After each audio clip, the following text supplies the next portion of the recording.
Hey everyone, I'm Kristen from YOBOgear. This is part 2 of my short Hammock Stands 101 talk from a live camping event, all about how to choose the right hammock stand. In this part, we'll get into the features that actually matter and how not to feel overwhelmed when you start hammock stand shopping. It was also recorded outdoors, so once again, sorry for the inconsistent volumes with my voice, but I promise the info is worth it. By the end, you should feel like you have a great start on your hammock stand search. Next, I want to get into the how to shop for a hammock stand. Maybe you're now bumped into the category of, well, I'm kind of curious, but I have no idea. If I type in hammock stand in Google, you get tons and tons of results, and it's really hard to narrow down. I get emails every day from people saying, how do I pick the right hammock stand for me? So I'm going to give you some basic overall pointers that will at least get you going in the right direction if you decide you want to start hammock stand shopping. So the number one rule, and this will eliminate so many stands from your search and save you so much time if you follow this one rule, and that is make sure the stand is long enough to accommodate your camping hammock. Most camping hammocks are 11 feet long or sometimes 12 feet. That's the standard camping hammock size. Many of the stands, probably 97% of the hammock stands on the market, are going to be too short for that. They're going to be lounging hammock stands. They're made for those little nylon parachute hammocks that everyone throws up at their campsite to take a nap in. And you have to be careful with this because some hammock stand companies will say, oh yeah, our stand does fit an 11-foot hammock. But if you look at the pictures, they have the end of the hammock folded over the end of the stand on both sides. So then it turns your nice 11-foot hammock into a 9-foot hammock. So be careful of that. The best way to know if it will accommodate your 11-foot or 12-foot hammock is to get the measurements from attachment point to attachment point, and then you'll just know. So that's number one rule. You've eliminated dozens and dozens of stand models with that one rule. So the next thing to think about is, how are you going to be carrying it and how far are you going to be carrying it? Is this a car camping hammock stand where you're just throwing it in your trunk or putting it under the seat of your car? Is it something you need to be able to sling over your shoulder? Does it have to fit in a motorcycle pannier, or are you cool with strapping it to the back of your motorcycle? Does it have to be light enough that you can throw in your backpack and carry it, or strap to your bicycle for bike packing? That'll start to give you an idea for how light and how small does this thing need to be. Then you're going to find what we call the strength factor. And this number is going to tell you so much about hammock stands, and it's really easy to figure out. So the strength factor is found by taking the packed weight of the hammock stand and you're going to take the weight capacity of the hammock stand and divide it by the packed weight of the hammock stand. So let's say you have a 40-pound hammock stand in your backyard and it has a weight capacity of 400 pounds. 400 divided by 40, 10. Yep, good job. So the weight factor of that, the strength factor of that hammock stand is 10x. It'll hold 10 times its weight. This is our turtle bug hammock stand. It packs down into this size bag, and all packed up in the bag, it weighs about 17.5 pounds. And it has a 300-pound weight capacity. So 300 divided by 17.5, I did this with my calculator beforehand. It has about a 17x strength factor. So it holds 17 times its own weight. Our regular cricket stand holds 425 pounds, and packed up it weighs about 8.5 pounds. So this has a very impressive strength factor of 50x.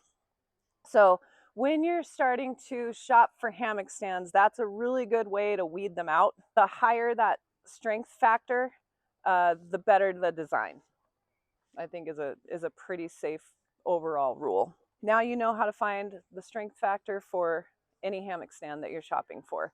Not many companies are going to put that number right on the web page, but figure out the weight capacity, figure out the packed weight, and get out your calculator.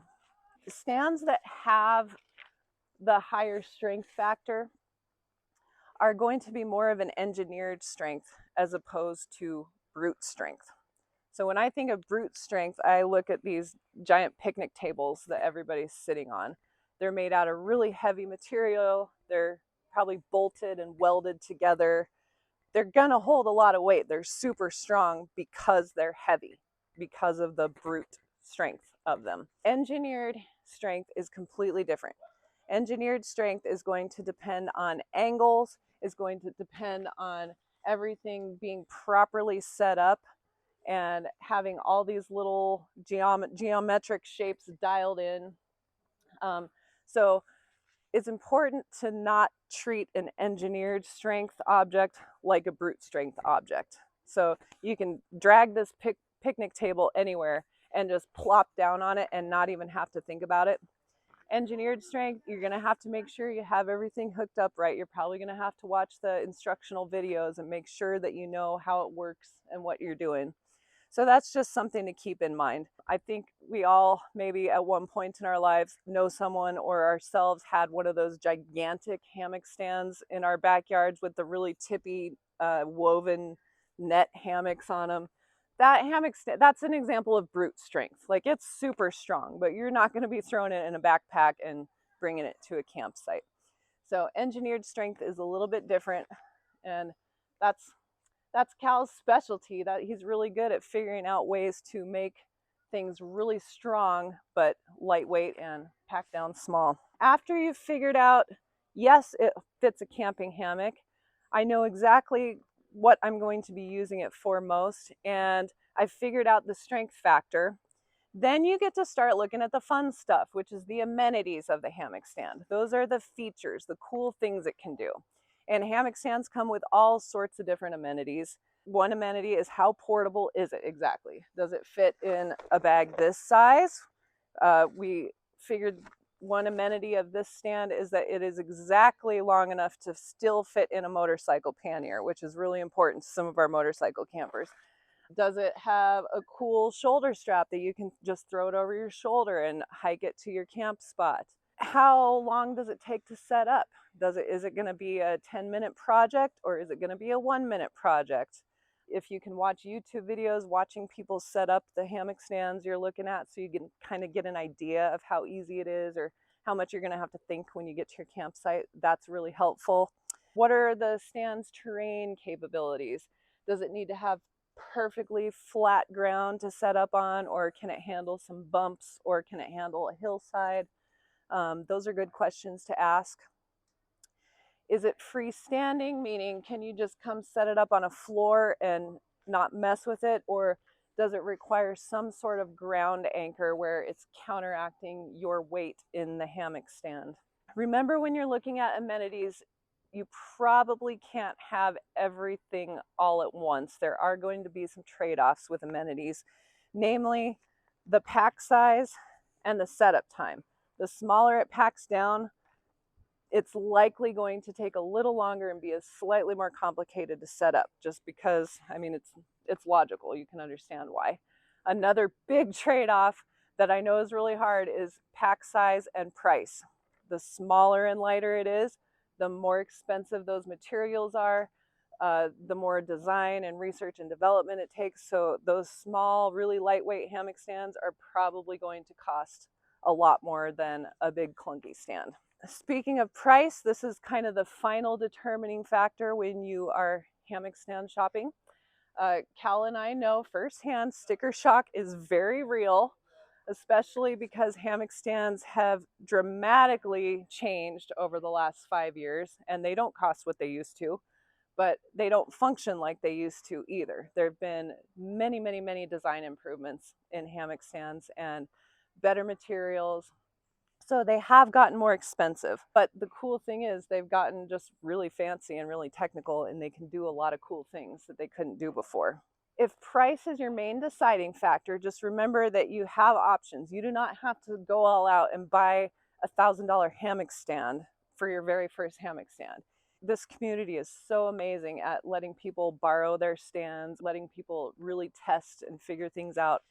We've also had lots of people selling their Gen 1 cricket so they can buy a Gen 2 cricket. And so there's a lot of Gen 1s for sale on the secondhand market, which is really cool. So you can always find a secondhand stand, which is another great option. When you're considering the price, I want you to remember what you're asking this thing to do. A hammock stand has to safely hold the entire weight of an adult human being. And so people want that. They want to feel secure in their hammock stand, but then they also want it to not weigh anything and pack down really, really small. So remember, you're kind of combining those two things. And when you're questioning the price of something, remember, this is built to hold an adult human and keep them secure, keep them sleeping soundly and safe without injury off the ground. So there's a lot of stuff that has to go into the design and the materials and the production of that hammock stand to make it remain safe. So keep your expectations reasonable for how much you want it to weigh and how small you want it to pack down. I can't fathom anybody ever inventing a hammock stand that's going to be the size of a matchbook that you can just pull out of your backpacking kit. So remember what you're asking it to do. And remember, if price is the absolute main determining factor for you, you can get a hammock stand off of Amazon or Walmart. I've seen hammock stands there. They're really big, they're really heavy. They probably won't fit your 11-foot hammock, but if that's what you need to start with, then that's totally fine. That's totally fine to do. Ultimately, if you are happy with the hammock stand, then you can't make a wrong choice when you're choosing one. That is pretty much all the info I have. Hammock stands are really, we believe they're kind of revolutionizing hammock camping. They're making hanging possible in places that weren't possible before.